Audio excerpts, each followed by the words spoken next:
आपल्या जागेवरती उभं राहूया आणि आपल्या भक्तिगीताने आपल्या भक्तीला आपण सुरुवात करूया. नमा परम मंगला गौरव तुला परमवत्सला. उपासना संगीतामधून 20 नंबरचं गीत, त्याचं पहिलं आणि शेवटचं कडवं आपण नेहमीप्रमाणे गाऊया. नमा परम मंगला.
प्रार्थना करूया. आमच्या महान आणि प्रेमळ देव बापा, आम्ही तुझा आभार मानतो, स्तुती करतो, तुला गौरव सन्मान आणि सर्व प्रशंसा देतो. प्रभू पैत देव बापा, मागील आठवडाभर आम्हा प्रत्येकाचा सांभाळ तू केला, आमचं संरक्षण तू केलंस, आमची काळजी तू घेतली. प्रभू आमच्या गरजा तू पुरविल्यात, आमच्या येण्या जाण्यामध्ये आमचं सहाय्य केलं आणि पवित्र देव बापा आमचं संरक्षण करून, आमचं सहाय्य करून, आमचा सांभाळ करून एक वार पुन्हा ही वेळ देव बापा, हा दिवस तू आम्हाला दिला तुझी भक्ती करण्यासाठी. याबद्दल आम्ही तुझे आभार मानित आहोत. या पवित्र वारी पवित्र देव बापा, आज एक वार पुन्हा तुझी लेकरं तुझ्या समोर एकत्र येत असताना, तुझ्या भक्ती मंदिरामध्ये तुझी भक्ती करण्याकरिता एकत्र येत असताना प्रभू देव बापा, आमची प्रार्थना आहे की तू आम्हा सर्वांवरती दया कर, आमच्या अपराधांची क्षमा कर, आम्हाला धू शुद्ध कर प्रभू, आणि तुला हवी तशी भक्ती करण्याकरिता आज एक वार पुन्हा तुझं सहाय्य पुरव. होय पवित्र देव बापा, आमची प्रार्थना आहे प्रभू, एक वार पुन्हा आज तुझी समक्षता आमच्यामध्ये तू दे, तुझी उपस्थिती तू आमच्यामध्ये असू दे, आणि तुझ्या उपस्थितीमध्ये तुझ्या लेकरांना तुझं संरक्षण तू पुरव, तुझ्या उपस्थितीमध्ये तुझ्या लेकरांना तू आशीर्वादित कर. होय प्रभू राजा, आज जी तुझी लेकरं मार्गात आहेत त्यांना देखील तू सुखरूप घेऊन ये, आणि देव बापा आजची सर्व भक्ती तू आशीर्वादाची कर. प्रभू देव बापा, आजची सर्व भक्ती आम्ही तुझ्या हातांमध्ये देत आहोत. अद्भुत रीतीने तुझं कार्य, तुझं गौरव आम्हा प्रत्येकाकडून तू करून घे. आम्ही सर्वजण तुझ्या अधीन होत.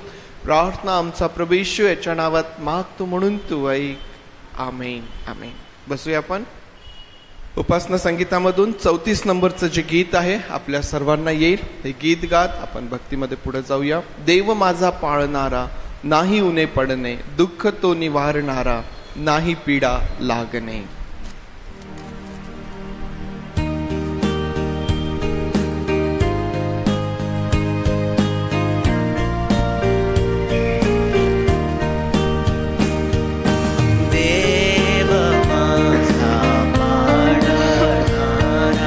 नाही उणे पडणे,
त्याचप्रमाणे आणखीन एक गीत गाऊया उपासना संगीतामधून 511 नंबरचं ख्रिस्तार्पणमस्तु अवघे ख्रिस्तार्पणमस्तु.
यावेळेस पवित्र शास्त्रामधून एक स्तोत्र आपण वाचणार आहोत आणि आज आपल्यासाठी मिसेस कांबळे आहेत. काकू यावेळेस एक स्तोत्र आपल्यासाठी वाचतील. स्तोत्र 91 दाविदाचे स्तोत्र आहे. सर्व समर्थाच्या पंखाखाली आश्रय. जो परत्पराच्या गुप्तस्थली वसतो तो सर्व समर्थाच्या सावलीत राहील. परमेश्वराला मी माझा आश्रय, माझा दुर्ग असे म्हणतो. तोच माझा देव, त्याच्यावर मी भाव ठेवितो. कारण तो पारध्याच्या पाशापासून घातक मरीपासून तुझा बचाव करील.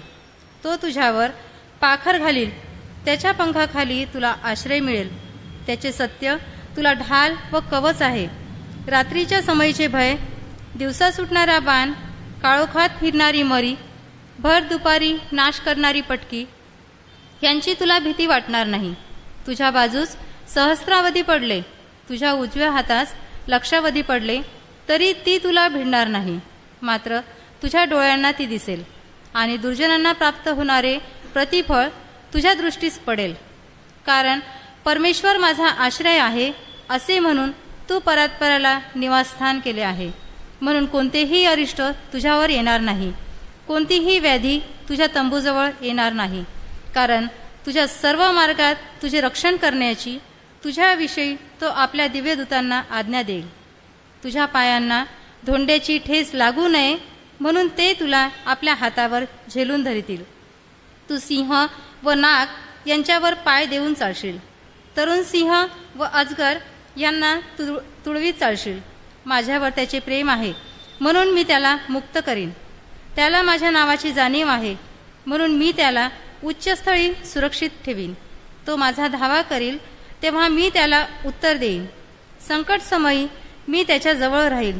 मी त्याला मुक्त करीन. मी त्याला गौरव देईन. त्याला दीर्घायुष्य देऊन तृप्त करील. त्याला सिद्ध केलेल्या तारणाचा अनुभव घडवीन. खरोखर परमेश्वर किती चांगला आहे. आपण याचा अनुभव आता ह्या कोरोनाच्या काळामध्ये घेऊन पाहिलेला आहे की देवबापाने आपल्याला सर्वांना कितीच प्रकारे सुरक्षित ठेवलेलं आहे. आणि खरोखर आपण पक्षाप्रमाणे परमेश्वराच्या पंखाच्या छायेमध्ये अतिशय सुरक्षित आहे. देवबाप वाचलेल्या वचनावर आशीर्वाद देव. स्तोत्र संहिता 91 हे आपल्या प्रत्येकासाठीच नेहमी एक आशीर्वादाचं अशा प्रकारचं स्तोत्र आम्हाला पाहायला भेटतं. एक तरुण मुलाचं म्हणणं असं आहे की पाळक साहेब, कोविडच्या सर्व दिवसांमध्ये हॉस्पिटलमध्ये ड्युटी करत असताना मी रोज हे स्तोत्र वाचून जायचो. आणि हे स्तोत्र वाचून ड्युटीवर गेल्यानंतर एक फ्रीडम ज्याला म्हणतो, भयमुक्त जीवन ज्याला आम्ही म्हणतो, रुग्णांमध्ये काम करत असताना, तिथं सेवा करत असताना हे परमेश्वराचं वचन माझ्यासाठी नेहमीच आशीर्वादाचं ठरलेलं आहे. संरक्षण त्या ठिकाणी आम्हाला पाहायला भेटतं. खरंच आमचा परमेश्वर हा चांगला आहे आणि आमच्या प्रत्येक समयामध्ये आमच्या सोबत राहणारा तो आहे. यावेळेस प्रभू परमेश्वर देई बापाला एक वार पुन्हा स्तुतीचा यज्ञ आपण सादर करूया. परमेश्वराच्या भक्ती मंदिरामध्ये येऊन त्याची भक्ती करणे हे आमच्यासाठी खरंच फार आशीर्वादाचं आहे. आणि जेव्हा जेव्हा आम्हाला संधी भेटते आम्ही परमेश्वराच्या समक्षतेमध्ये यावं आणि परमेश्वराचं स्तवन करावं. आम्ही आठवावं परमेश्वराने आमच्यासाठी काय केलेलं आहे. पुष्कळदा असं होतं, तरुण लेकरं पुढे उभे आहेत आणि ते गाणे गात आहेत आणि मग पुष्कळदा असं होतं की आम्ही वाट पाहतो कधी गाणे संपतात. गाणे त्यासाठी नाही आहेत, हे गीत परमेश्वराच्या स्तवनासाठी आहे. क्वायर फक्त पुढे उभं आहे, परंतु क्वायर बरोबर आपल्या प्रत्येकाला परमेश्वराची स्तुती करायची आहे, परमेश्वराचं स्तवन करायचं आहे.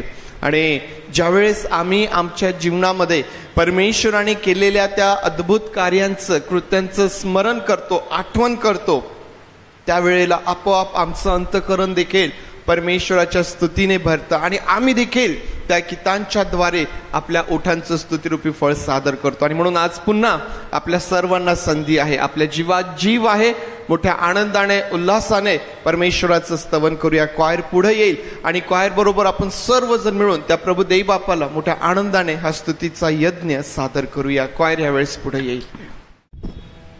प्रभूच्या नावामध्ये सर्वांना सलाम. देवाने सुंदरशी वेळ दिली म्हणून त्याचे आभार मानतो.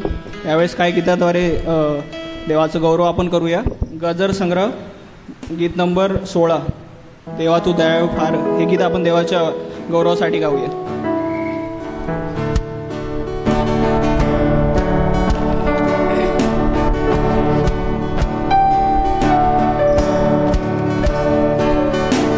Dewa tu daya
यावेळेस आणखीन एक गीत गाऊया आपण. उपासना संगीत 524 नंबरचं गीत आहे. द्वत्पद संद निरंतर राहो. आपण सर्वजण मिळून देवाच्या उपकार स्तुतीसाठी एक गीत गाऊया.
आपण आणखी एक गीत गाऊया देवाच्या गौरवासाठी.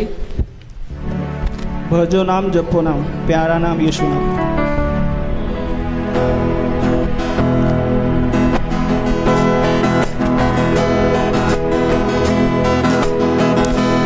भजो नाम जपो नाम प्यारा नाम येशू नाम. भजो नाम जपो नाम प्यारा नाम येशू नाम. चाहे सुबह हो या शाम, चाहे सुबह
सर्वजण आपण उभं राहू.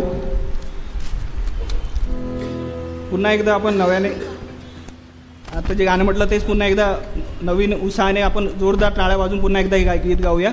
भजो नाम जपो नाम.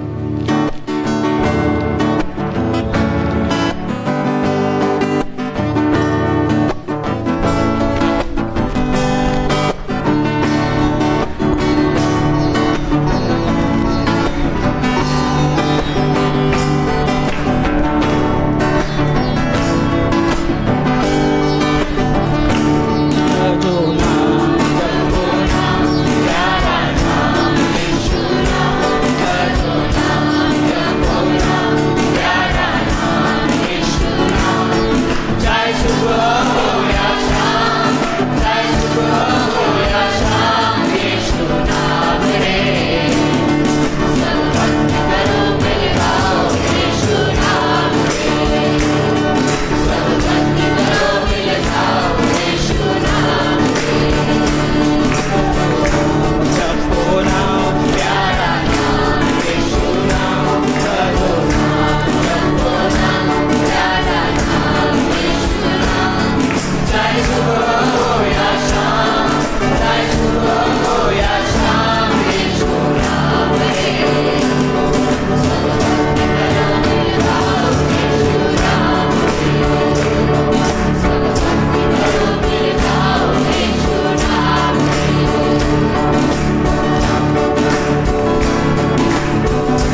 प्रार्थनेमध्ये जात असताना आपण अजून एक गीत गाऊया, फिर से वो आग बरसा दे.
त्यावेळेस आपण प्रार्थना करूया.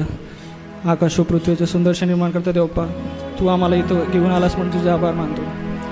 देवप्पा, तू आमच्या जीवनात कार्य केलं, मागील आठवड्याभर तू आम्हाला सांभाळलं म्हणून तुझा आभार मानतो. इथं उपस्थित प्रत्येक व्यक्तीवर तो आपला आशीर्वाद आहे. त्या जीवनात तू कार्य कर. डे टू डे लाईफमध्ये जे काही प्रॉब्लेम्स आम्हाला येतात देवप्पा, तू आमचं त्याच्यामध्ये संरक्षण करतो आणि त्याच्यामधील आमचा तू मार्ग मोकळा करतो देवप्पा, म्हणून तुझा आभार मानतो. जो कोणी व्यक्ती आजारी आहे देवप्पा, त्याच्यासाठी देवप्पा त्याला तू आरोग्य दे आणि त्याद्वारे तुझ्या नावाचं गौरव त्यांनी करावं असं तू कर देवप्पा. आजचा संदेश आमच्यासाठी आशीर्वादित कर देवप्पा. आमच्या जीवनामध्ये कुठलीच अडीअडचण येऊ नको देऊ, कुठलाही त्रास आमच्या जीवनामध्ये येऊ नको देऊ. इथून समोरची वेळ तुझ्या हातात सोपवितो. तारणारा येशू ख्रिस्त याच्या पवित्र आणि गोड नावाने मागतो म्हणतो एक आमेन. आपण सर्वजण बसू. यावेळेस आपण आजच्या संदेशाकडे जाऊया आणि संदेशाकडे जात असताना पुन्हा एक वार जे 7 तारखेला आपण वचन आपल्या समोर ठेवलं होतं ते काढूया. स्तोत्रसंहिता 90 आणि त्यातून वचन 14. स्तोत्रसंहिता 90 आणि त्यातून वचन 14 मी आपल्याकरिता वाचत आहे. तू आपल्या दयेने आम्हाला प्रभातीच तृप्त कर, म्हणजे आम्ही हर्षभरित होऊन आमचे सर्व दिवस आनंदात घालवू. तू आपल्या दयेने आम्हाला प्रभातीच तृप्त कर, म्हणजे आम्ही हर्षभरित होऊन आमचे सर्व दिवस आनंदात घालवू. प्रार्थना करूया. प्रभुदेव बाप्पा, आम्ही तुझा आभार मानतो, स्तुती करतो आणि तुला सर्व गौरव देत आहोत. प्रभू, तुझ्या समक्षतेमध्ये आम्ही आहोत आणि पवित्र देव बाप्पा, तुझ्या समक्षतेमध्ये आम्ही असताना तुझ्या वचनांकडं आम्ही लक्ष लावत आहोत आणि आमची प्रार्थना आहे पवित्र देव बाप्पा, तुझं सहाय्य आम्ही मागत आहोत. पवित्र देव बाप्पा, तुझं सहाय्य आम्ही मागत आहोत. प्रभू, तुझ्या वचनांमधून तू आमच्यासोबत बोल, आम्हाला शिकव आणि तुझं गौरव आमच्या जीवनातून तू करून घे. आम्ही सर्वस्वी तुझ्या अधीन होतो आणि प्रार्थना आमचा प्रभू येशू याच्या नावात मागतो म्हणून तू ऐक. आमेन. आमेन. 7 तारखेला ज्यावेळेस आपण या वचनाचं वाचन केलं त्यामधून जो विषय आपण आपल्या समोर ठेवला होता तो म्हणजे कुटुंबाचा आनंद. नोव्हेंबर महिना ज्यामध्ये आपण गृहसण साजरा करतो आणि आम्हाला माहिती आहे की गृहसण म्हटल्यानंतर हा घराचा सण आहे, हा कुटुंबाचा सण आहे, हा आपल्या लोकांचा सण आहे आणि म्हणून या नोव्हेंबर महिन्यामध्ये आपण शक्यतो कुटुंबाला घेऊन आपण परमेश्वराच्या वचनांवरती मनन करीत असतो आणि म्हणून 7 तारखेला कुटुंबाचा आनंद यावरती आपण विचार करायला सुरुवात केली. कुटुंबाचा आनंद, त्यामध्ये आम्ही पाहिलं की आनंदाचे 2 प्रकार आहेत. जगातील गोष्टीतून मिळणारा आनंद जो क्षणिक अशा प्रकारचा आहे आणि देवाकडून मिळणारा आनंद, ज्या प्रकारे स्तोत्रकर्ता म्हणतो की द्राक्षाची आणि धान्याची समृद्धी झाल्यावर जो आनंद लोकांना होतो त्यापेक्षा अधिक आनंद तू माझ्या मनात उत्पन्न केलेला आहे. हा आनंद जो परमेश्वरापासून आम्हाला प्राप्त होतो, जो आमच्या भौतिक परिस्थितीवरती अवलंबून नसतो, तो परमेश्वरावरती असतो. आमची परिस्थिती बदलते, परमेश्वर बदलत नाही आणि म्हणून परमेश्वराकडून येणारा आनंद आमच्या जीवनामधून कधीही कमी होत नाही आणि तो आनंद आमच्या कुटुंबामध्ये आम्हाला पाहिजे. त्या आनंदाबद्दल आम्ही विचार करत होतो आणि आनंदाविषयी विचार करीत असताना आम्ही पाहिलं या स्तोत्र 90 मध्ये की परमेश्वराच्या कार्यामधून परमेश्वर जे काही आमच्यासाठी करतो, परमेश्वर जी काही कृती आमच्यासाठी करतो, परमेश्वराने जे काही आमच्यासाठी केलेलं आहे त्यामधून आमच्या जीवनामध्ये हा आनंद आम्हाला पाहायला भेटतो. आम्ही त्यामध्ये आणखीन पाहिलं की देव त्याचं कार्य करीत आहे. देव त्याचं कार्य करीत आहे. देवाच्या कार्याकडून आनंद मिळतो, देव ते कार्य करीत आहे आणि आम्ही पाहिलं होतं की देव त्याच्या सर्व कामामध्ये, त्याच्या सर्व कार्यामध्ये विश्वासू आहे. परमेश्वर देव विश्वासू आहे आणि या सगळ्या गोष्टींवर मनन करीत असताना ज्या ठिकाणी येऊन आपण थांबलो, कोणाला आठवतं? आपण कुठे येऊन थांबलो होतो? या प्रकारे आम्ही परमेश्वराच्या वचनांवर मनन करीत करीत पुढे आलो आणि कुठे येऊन थांबलो होतो? आम्ही थांबलो होतो एका प्रश्नावरती. एक प्रश्न मी तुमच्या समोर ठेवला होता आणि मी तुम्हाला सांगितलं होतं की या प्रश्नावरती मनन करा. आणि तो प्रश्न काय आहे की मी आनंदी आहे का? माझं कुटुंब आनंदी आहे का? या प्रश्नावरती येऊन आपण थांबलो होतो. कारण देवाच्या कार्याकडून आनंद मिळतो, देव त्याचं कार्य करीत आहे, देव त्याच्या कार्याविषयी विश्वासू आहे. एवढं सगळं असतानाही आज आम्ही आमच्या जीवनामध्ये, आज आम्ही आमच्या कुटुंबामध्ये दुःखी तर नाही? आम्ही आनंदी आहोत काय? हा प्रश्न मी तुमच्या समोर ठेवला होता आणि या प्रश्नाला घेऊन आज आपण पुढे जाणार आहोत. प्रियांनो, आम्हाला माहिती आहे की पुष्कळदा आम्ही आमच्या जीवनामध्ये आनंदी नसतो. पुष्कळदा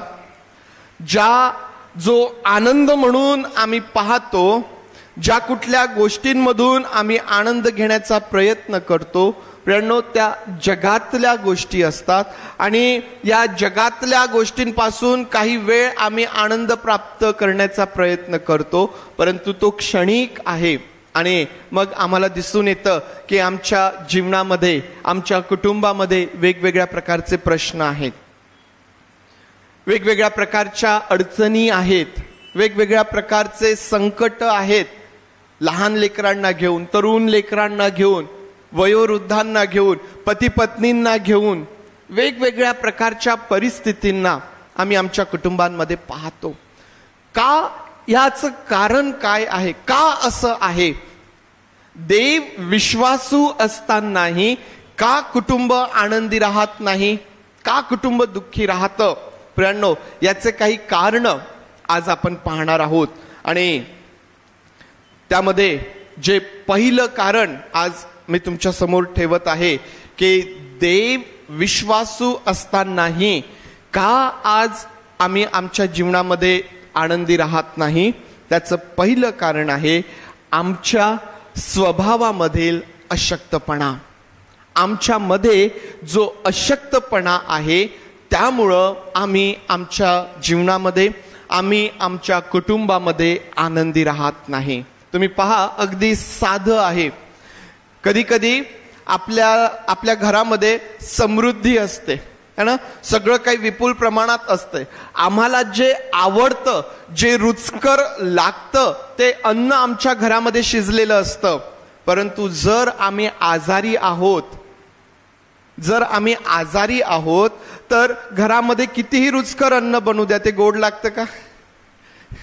आम्ही आजारी असताना नाही लागत. कशात मन लागत नाही. आम्ही आजारी आहोत आणि मग आजार आल्यानंतर अन्न गोड लागत नाही, काम होत नाही, अशक्तपणा आहे, कशात मन लागत नाही, आम्ही आजारी आहोत. प्रियांनो, देव विश्वासू आहे, देव त्याचं काम करीत आहे. परंतु तरीही जर आम्ही आमच्या जीवनामध्ये, तरी जर आम्ही आमच्या कुटुंबामध्ये आनंदी नाही, तर हे अगदी असंच आहे. आमच्या जीवनामध्ये काहीतरी अशक्तपणा आहे, आमच्या कुटुंबामध्ये काहीतरी अशक्तपणा आहे, ज्यामुळं आज आम्ही आनंदी नाही. सगळं काही असतानाही देव आमच्या सोबत आहे, देव अद्भुत काम करतोय, तरीही जीवनामध्ये आनंद जर नाही, तर प्रियांनो, आमचा अशक्तपणा हा आम्हाला त्या ठिकाणी दिसून येतो. आमचा अशक्तपणा. आम्हाला माहिती आहे की देव अगदी आरंभापासून मनुष्याला उत्तमातील उत्तम देण्याचा प्रयत्न करतोय, अगदी आरंभापासून. परंतु आम्ही काय करतो? हा आमच्या मानवी स्वभावाचा अशक्तपणा आहे की देव जे आम्हाला उत्तमातील उत्तम देऊ इच्छितो, आम्ही त्याकडे दुर्लक्ष करतो आणि ज्या गोष्टी आमच्या अहिताच्या आहेत त्या गोष्टींकडे आम्ही वळतो. आम्ही पाहतो की परमेश्वराने मनुष्यासमोर जीवन आणि मरण ठेवलं आणि देवाची इच्छा होती की आम्ही जीवन निवडून घ्यावं, परंतु मनुष्याने मरण निवडून घेतलं. देवाची इच्छा आहे की आम्ही प्रकाशाची आवड धरणारे असावेत, परंतु मनुष्य अंधाराची आवड धरतो. देव आमच्यासाठी जे काही उत्तम म्हणून करू इच्छितो, पुष्कळदा हा आमच्या स्वभावामधला अशक्तपणा आहे की आम्ही त्या उत्तमातील उत्तमाकडं लक्ष देत नाही. त्याचप्रमाणे जेव्हा देव आम्हाला सर्व प्रकारच्या परिस्थितीमध्ये, मी वारंवार या गोष्टीचा उल्लेख करतो की आमच्या जीवनामधली परिस्थिती, मग ती आर्थिक परिस्थिती असेल किंवा जे काही असेल, आमच्या जीवनामधला आनंद, ख्रिस्ती जीवनाचा आनंद हा कधीच परिस्थितीवरती अवलंबून नसतो, हा परमेश्वरावरती अवलंबून असतो. परमेश्वर आम्हाला आनंदी करणारा आहे, परंतु आम्ही त्या आनंदाकडे दुर्लक्ष करतो आणि आम्ही त्या दुःखांकडं आमचं लक्ष लावतो. आम्हाला आमच्या जीवनामध्ये हा जो अशक्तपणा आहे, प्रियांनो, या अशक्तपणावरती आम्हाला काम करायला पाहिजे. देवाच्या दृष्टीने जे वाईट, पुष्कळदा त्याची निवड आम्ही आमच्या जीवनामध्ये करतो. आम्हाला माहिती आहे की ज्यावेळेस आम्ही मानवी स्वभावातील अशक्तपणाबद्दल पाहतो, आम्हाला एक गोष्ट दिसून येते की या अशक्तपणामध्ये ही एक बाब आम्हाला दिसून येते की आम्ही पुष्कळदा वाईटाशी तडजोड करतो. काय आहे आमच्या स्वभावामधला अशक्तपणा?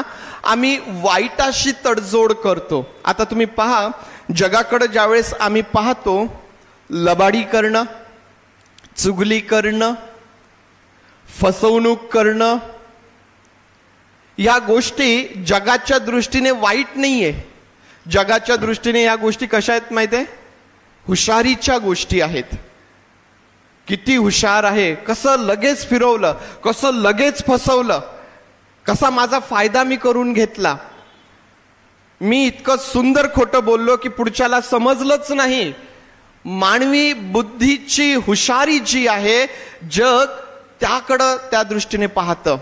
आणि पुष्कळदा देवाचे लोक म्हणून आम्ही या जगामध्ये असताना आम्ही देखील नकळत त्या गोष्टी आत्मसात करतो. आम्हालाही खोटं बोलायला, चुगली करायला, लबाडी करायला, फसवणूक करणे याकडं आम्ही फार गांभीर्याने लक्ष देत नाही. परंतु प्रियांनो, जर आम्ही देवाच्या दृष्टीने याकडं पाहिलं तर देवाच्या दृष्टीने ह्या गोष्टी वाईट आहेत. आणि देवाच्या दृष्टीने जे वाईट आहे ते जर आमच्या जीवनामध्ये आहे तर त्याचा सरळ परिणाम हा आमच्या आध्यात्मिक जीवनावरती होतो. आम्ही आध्यात्मिक दृष्टीने अशक्त होतो, कमजोर होतो, कमकुवत होतो. आणि याचाच परिणाम म्हणून आमचा जो शत्रू आमच्या विरोधात काम करत आहे तो आमच्यावरती वरचढ होतो आणि आमच्या जीवनामध्ये असलेला देवाचा आनंद तो चोरून घेतो.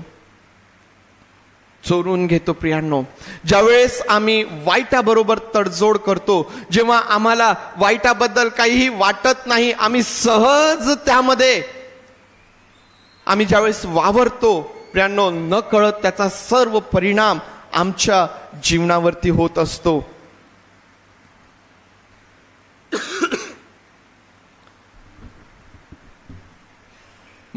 मानवी कुटुंबामध्ये, आमच्या कुटुंबामध्ये दोन गोष्टी फार, ज्याकडे आम्ही असं समजू शकतो की फार कठीण आहेत, फार घातक आहेत. आमच्या शरीरामध्ये असे ते दोन अवयव आहेत की ज्याच्यामुळं आज अनेक कुटुंबांमध्ये भांडणं आहेत. आज अनेक लोक दुःखी आहेत, निराश आहे त्या दोन अवयवांमुळं. आणि ते दोन अवयव कोणते आहेत माहिती आहे? आमची जीभ आणि आमचे कान. आमची जीभ आणि आमचे कान. तुम्ही जर विचार केला तर आज कुटुंबांमध्ये जे वाद आहेत त्याला कोण जबाबदार आहे? मी वारंवार एक गोष्ट बोलतो प्रियांनो की आम्ही रक्ताचे नाते असताना, आम्ही एकमेकांचे वैरी नसताना, आम्ही एकमेकांचे शत्रू नसताना का आम्ही एकमेकांच्या इतकं विरुद्ध उभं राहतो? का आम्ही एकमेकांबरोबर अशा प्रकारे वागतो? जर तुम्ही विचार केला तर तुमच्या लक्षात येईल की आमचं बोलणं आणि आमचं ऐकणं या दोन गोष्टी याकरिता फार जबाबदार अशा आहेत. आम्ही काय बोलतो याकडे आम्हाला फार लक्ष द्यायला पाहिजे, कारण आमच्या बोलण्याचे किती घातक परिणाम होऊ शकतात हे कधी कधी आम्हाला कळत नाही. पुष्कळदा आम्ही ऐकतो आणि खरंच ते तसं आहे का याचा विचारही न करता आम्ही त्याप्रमाणे कृती करू लागतो. कोणीतरी येऊन आम्हाला काहीतरी सांगतो, ते तसं नसेलही तरी आम्ही त्यावरती लगेच विश्वास ठेवतो की नाही ते तसंच आहे आणि तो माझ्याबद्दल असाच आहे. आणि मग सुरुवात होते तिथून मन खराब होण्याला, नातेसंबंध बिघडायला. प्रियांनो, आमच्या स्वभावामधील, आमच्या जीवनामधील हा जो अशक्तपणा आहे यावरती आम्हाला काम करायला पाहिजे. आम्ही काय बोलतो आणि आम्ही काय ऐकतो याबद्दल आम्हाला फार सावध राहायला पाहिजे. प्रियांनो, जर आम्ही या दोन गोष्टींवरती काम केलं ना तर आमच्या कुटुंबामधले अर्ध्यापेक्षा जास्त वाद आणि भांडणं संपून जातील. या दोन गोष्टी, देवाची इच्छा आहे की आम्ही आनंदी असावं. देव आम्हाला आनंद देणारा आहे, परंतु हा आमचा अशक्तपणा आहे की आम्ही जे बोलतो, जे ऐकतो, पुष्कळदा त्यातून आम्ही हा आनंद गमावून बसतो. आणखीन एक कारण त्यामध्ये आम्हाला दिसून येईल. आज मनुष्य जो आहे हा स्वकेंद्रित होत चाललेला आहे. स्वकेंद्रित म्हणजे मी फक्त माझ्याबद्दल विचार करेल, मला काय आवडतं, मला काय चांगलं आहे, माझ्या काय फायद्याचं आहे, मी फक्त माझ्यापुरती विचार करेल. आज जगामध्ये ही स्थिती आम्हाला दिसून येईल. आज जगामध्ये ही स्थिती आम्हाला दिसून येईल. पुष्कळदा आम्ही कुटुंबांमध्ये राहत असताना, आमच्या कुटुंबामध्ये आम्ही वावरत असताना, कुटुंबामध्ये देखील न कळत ही वृत्ती आम्हाला आमच्यामध्ये दिसून येईल की मी स्वकेंद्रित होत चाललेलो आहे. मला असं वाटतं की माझ्या कुटुंबाने माझंच ऐकावं, माझा एकही शब्द खाली जाऊ नये. मला असं वाटतं की मी जे म्हणाल तेच बरोबर असेल. पुष्कळदा कुटुंबामध्ये आम्हाला पाहायला भेटतं माझा मान, माझा अपमान, माझ्या आवडी निवडी. पुष्कळदा आम्ही या गोष्टींपुरती मर्यादित होऊन जातो. आणि मग यातून काय होतं माहितीये? यातून सैतानाला संधी मिळते. कशी सैतानाला संधी मिळते? प्रियांनो, स्वकेंद्रित जीवन जे आहे ना, हे इतरांकडून खूप अपेक्षा करणारं जीवन असतं आणि नेमक्या त्या अपेक्षा पूर्ण होत नाही आणि मग सैतानाला संधी मिळते त्या ठिकाणी मन खराब करण्याची, मनामध्ये कडुत्व निर्माण करण्याचे आणि वाद आणि कलह उत्पन्न करण्याचे. आम्हाला आमच्या या ठिकाणी देखील आम्हाला काम करायला पाहिजे. प्रियांनो, आम्ही देवाचे लोक आहोत आणि देव आमच्या जीवनामध्ये आम्हाला आनंद देणारा आमचा प्रभू परमेश्वर आहे. पहिली गोष्ट आम्ही पाहिली की का आम्ही आमच्या जीवनामध्ये आनंद आम्ही गमावून बसतो, का आमच्या जीवनामध्ये आनंदाचा ऱ्हास होतो. कारण त्यासाठी जबाबदार कोण आहे? आम्ही स्वतः, आमचा अशक्तपणा. देव विश्वासू आहे, देव त्याचं काम करीत आहे. प्रियांनो, दुसरी गोष्ट त्यामध्ये, का आज आम्ही आनंदी नसतो? कारण आम्ही चुकीच्या ज्या निवडी आम्ही करतो आणि चुकीचे जे निर्णय आम्ही घेतो त्याचा परिणाम म्हणून आज आमच्या जीवनामधून आनंदाचा ऱ्हास झालेला असतो. आम्ही जे काही चुकीच्या निवडी केलेल्या आहेत, आम्ही जे काही चुकीचे निर्णय मागे घेतलेले आहेत, त्याचा परिणाम म्हणून आम्हाला आमच्या जीवनामध्ये आज दुःखाला सामोरे जावं लागतं. आम्हाला माहिती आहे की वारंवार ही गोष्ट आमच्या समोर येत असते की जे काही मनुष्य पेरतो तेच उगवते. आणि म्हणून आम्ही जे काही मागच्या जीवनामध्ये केलेलं आहे, जी काही चुकीची निवड आम्ही केलेली आहे, ज्या काही चुकीचे निर्णय आम्ही घेतलेले आहेत त्याचा परिणाम म्हणून आज आमच्या जीवनामध्ये कदाचित आम्हाला दुःख पाहायला भेटतं. आम्हाला माहिती आहे की ज्यावेळेस दाविदाने चुकीचा निर्णय घेतला आणि त्याने पाप त्याच्या जीवनामध्ये केलं, त्या पापाचा परिणाम काय झाला? दाविदाच्या घरामध्ये ते पाप शिरलं. आम्ही पाहतो की दाविदाच्या जीवनामध्ये ते दुःख आम्हाला पाहायला भेटतं. त्याचप्रमाणे ज्यावेळेस आम्ही नामीबाईकडे पाहतो, काय आहे नामीबाईच्या जीवनाकडे पाहिल्यानंतर? त्या ठिकाणी दुष्काळ पडला आणि म्हणून आपल्या कुटुंबासह ही स्त्री मवाब देशामध्ये जाते. देवाने दिलेला देश सोडून त्या मवाब देशाकडं, त्या मूर्तीपूजक देशाकडं जाण्याचा निर्णय त्यांचा आम्हाला पाहायला भेटतो. आणि म्हणून आम्हाला त्या ठिकाणी त्या पुस्तकात काय पाहायला भेटतं की नामी जी आहे ती भरून जाते परंतु रिकामी होऊन येते. आपल्या पतीला, आपल्या दोन्ही मुलांना ती गमावते. प्रियांनो, दुःख तिच्या जीवनामध्ये आम्हाला त्या ठिकाणी पाहायला भेटतं. आम्ही जे काही चुकीच्या निवडी करतो, आम्ही जे काही चुकीचे निर्णय घेतो, त्याचा परिणाम आमच्या जीवनामध्ये दुःख म्हणून आम्हाला दिसून येईल. मग प्रियांनो, आम्ही चुकलो, आम्ही चुकीचे निर्णय घेतले, आम्ही चुकीच्या निवडी केल्या आणि म्हणून कदाचित आम्ही दुःखी आहोत. मग काय हे दुःख आमच्या जीवनामध्ये आता सतत असणार आहे काय? मग आता आम्ही आयुष्यभर दुःखीच असणार आहोत काय? निश्चित नाही, निश्चित नाही प्रियांनो. कारण आम्ही दाविदाकडे पाहतो. दावीद त्याने केलेल्या पापाबद्दल पश्चाताप करतो आणि त्याच्या जीवनामध्ये परमेश्वराचं काम आम्हाला दिसून येतं. नामी परत आपल्या लोकांकडे फिरते. देवाने तिला आणि तिच्या सुनेला आशीर्वादित केलेलं आम्हाला दिसून येतं. जर आज आमच्या जीवनामध्ये आम्ही केलेल्या चुकीच्या गोष्टींमुळे जर आम्ही दुःखी आहोत, तर आज प्रियांनो, ज्यावेळेस आम्ही दाविदाप्रमाणे पश्चाताप करू, ज्यावेळेस आम्ही त्या नामीबाईप्रमाणे परत आमच्या परमेश्वराकडे वळू, आमच्यासाठी एक फार मोठी आशा परमेश्वरामध्ये आहे.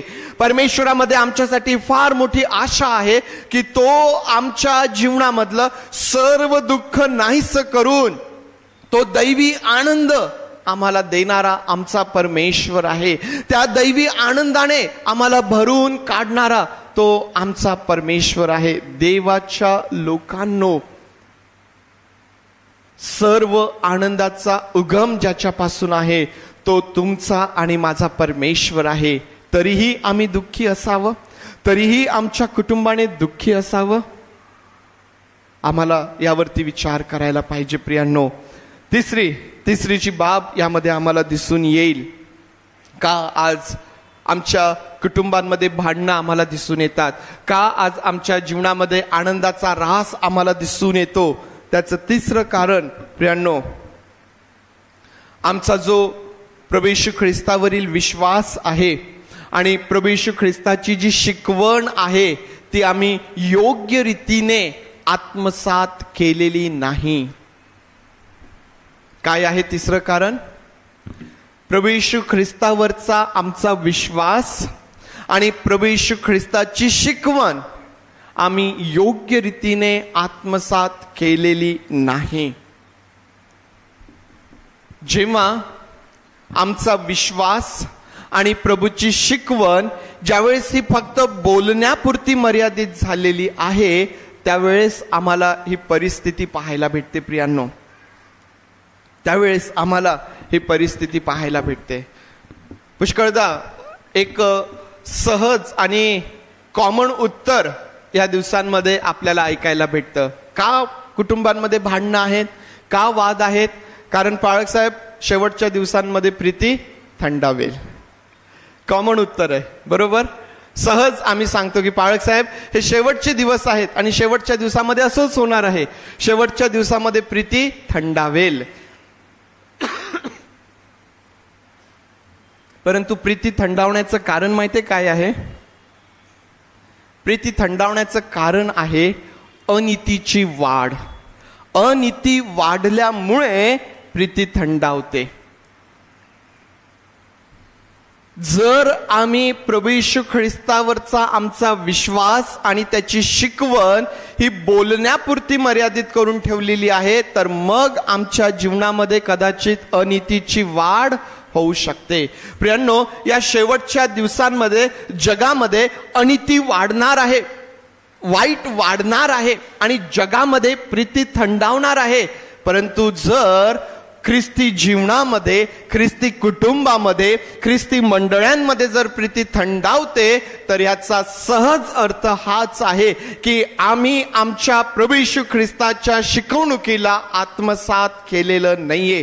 कारण ज्या ठिकाणी माझा प्रभू मला शिकवतो की मला माझ्या शत्रूंवरती प्रेम करायचं आहे, मला माझ्या वैऱ्यांवरती प्रेम करायचं आहे, त्या ठिकाणी जर मी माझ्या रक्तांच्या नात्यावर प्रेम करू शकत नाही, जर मी माझ्या कुटुंबावरती प्रेम करू शकत नाही, जर मी माझ्या लोकांना क्षमा करू शकत नाही, तर मग प्रियांनो, प्रभू येशू ख्रिस्ताची ही शिकवण मी कशा प्रकारे माझ्या जीवनामध्ये आत्मसात केलेली आहे याचा विचार मला करायला पाहिजे.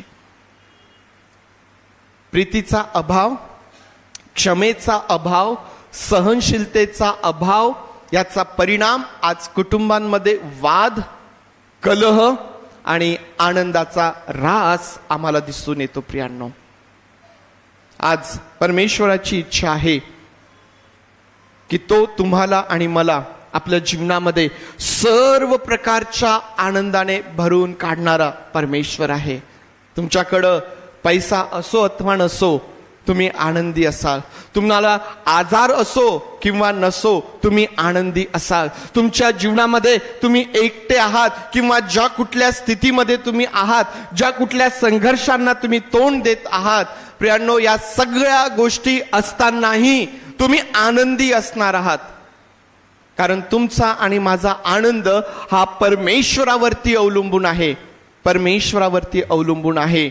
आणि तो परमेश्वर आज एक वार पुन्हा तुम्हाला आणि मला या गोष्टीचं उत्तेजन देत आहे की आम्ही आमच्या जीवनाचं परीक्षण करावं.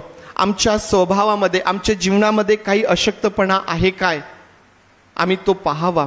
आम्ही पाहावं की आमचं बोलणं आणि आमचं ऐकणं हे कशा प्रकारचं आहे, आमचं जीवन हे स्वकेंद्रित झालेलं आहे काय. आज आम्हाला विचार करायचा आहे. प्रियांनो, आम्हाला विचार करायचा आहे. कदाचित आम्ही चुकलो असणार, परंतु प्रभूमध्ये आम्हाला मोठी आशा आहे.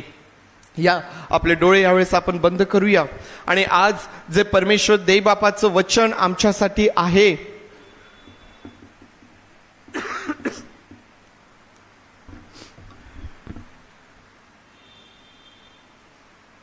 जे परमेश्वर देवबापाचं वचन आज आमच्यासाठी आहे, प्रियांनो, हे उगाच नाही. आज अनेक लोक आहेत जे दुःखामुळं, निराशेमुळं, चिंतेमुळं, काळजीमुळं आजारी होत चाललेले आहेत. देवबापाची इच्छा आहे की आमचं हृदय हे नेहमी आनंदी असावं. आनंदी हृदय हे उत्कृष्ट औषधासारखं आहे. प्रियांनो, परमेश्वर देव आम्हाला सर्व प्रकारचा आनंद, सर्व प्रकारचं आरोग्य देणारा आहे. मग का आम्ही आमच्या जीवनामध्ये दुःखी आणि निराश असावं? माझ्या जीवनामधली कुठलीही स्थिती, कुठलीही परिस्थिती, कुठलाही प्रश्न, कुठलाही संघर्ष, कुठलाही दुःख हे देवापेक्षा मोठं नाही. हे देवापेक्षा मोठं नाही. मग असं असतानाही का म्हणून मी निराश, दुःखी असावं? आज प्रभू समोर आम्ही आहोत, त्याच्या समक्षतेमध्ये आम्ही आहोत आणि आज आम्ही प्रभूमध्ये ही मोठी आशा बाळगू शकतो की मला सर्व प्रकारच्या आनंदाने भरणारा, धान्याच्या आणि द्राक्षाच्या समृद्धीने जो आनंद लोकांना होतो, त्यापेक्षा अधिक आनंद माझ्या मनात, माझ्या जीवनात, माझ्या कुटुंबामध्ये घेऊन येणारा, निर्माण करणारा परमेश्वर आहे. आणि जर आज आम्ही विश्वासाने त्याच्याकडे पाहत आहोत, तर तो ते कार्य आमच्या जीवनात करणार आहे. होय प्रभू देव बापा, आम्ही तुझे आभार मानतो, आम्ही तुझी स्तुती करतो देव बापा. प्रभू, तू आमची क्षमा कर, कारण पुष्कळदा पवित्र देव बापा आम्ही सैतानाला आमच्या जीवनामधला आनंद सहज चोरून नेऊ देतो. प्रभू, पुष्कळदा सैतानाला आमच्या जीवनामध्ये सहज संधी मिळते प्रभू.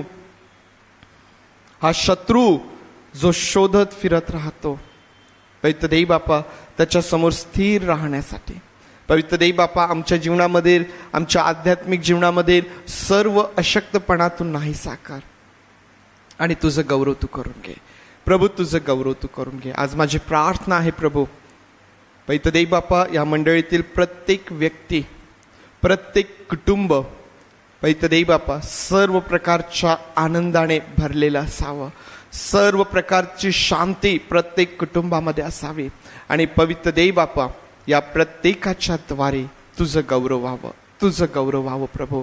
आम्ही तुझे आभार मानून प्रार्थना आमचा प्रभू येशू याच्या नावात मागतो म्हणून तू ऐक. आमेन, आमेन. यावेळेस आपण प्रभूने शिकवलेली प्रार्थना म्हणूया. हे आमच्या स्वर्गातील बापा, तुझे नाम पवित्र मानले जाव, तुझे राज्य येव, जसे स्वर्गात तसेच पृथ्वीवर, तुझ्या इच्छेप्रमाणे हो. आमचे रोजची भाकर आज आम्हास दे, आणि जसे आम्ही आमच्या ऋण्यास ऋण सोडले तसेच तो आमचे ऋणे आम्हास सोड, आणि आम्हास परीक्षेत आण नकोस, तर आम्हास वाईटापासून सोड. कारण की राज्य, सामर्थ्य आणि गौरव हे सर्व काळ तुझेच आहे. आमेन. देवा